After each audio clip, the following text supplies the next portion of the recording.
Hey everybody, and welcome to another episode of VFX Studio.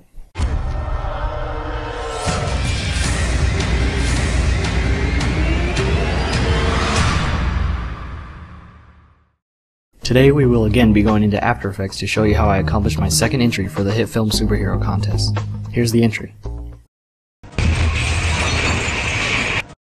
The hardest part about this shot was getting all the extra parts in the scene, like the debris, fence, tires, and tools on the ground.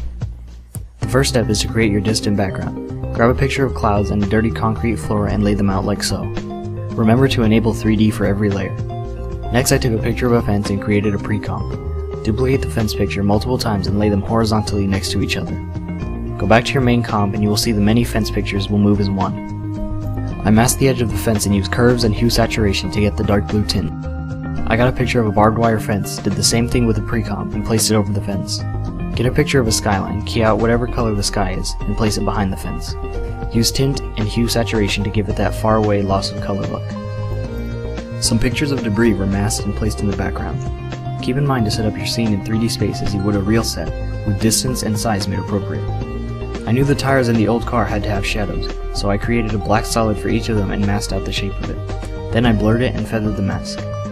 When the car began to crumple, I added 2 dust explosion effects and glass breaking to give the impression that the car hadn't been moved in a long time. Next I found pictures of tools and laid them across the ground. An extra car was added in the background next to the fence. The box I was sitting on was a pre-comp layer that had the same picture duplicated 3 times. The rough and edges effect was added to the middle picture. A curves effect was added to the top to darken the layer, then masked out where my shadow would be. I shot myself against my green screen and used the color key effect to key out the green. Use refined matte to smooth the edges, and spill suppressor to get rid of any extra green. A hue saturation was added to make the color of my clothes the same tone as the scene. Now we've arrived at the car crumple effect. This effect was achieved using the puppet tool, which is in the upper bar and looks like a pin. With this pin you can place as many points as you want on your layer.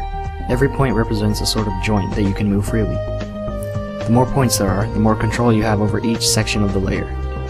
Under Effects, Puppet, Mesh 1, Deform, you can see that each point has its own attributes. Activate the keyframe for each point, skip along through the video, and move the points however you want. After that was done, I keyframed the camera to slowly move backwards from the scene, and final color correction was added to an adjustment layer. All I had to do was add the sound, and I was finished.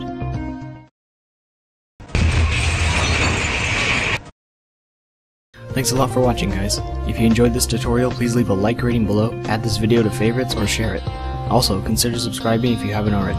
If you have any suggestions for new effects or questions, feel free to leave a comment below. You can also follow me on Twitter at VFXS. Anyways guys, thanks a lot for watching.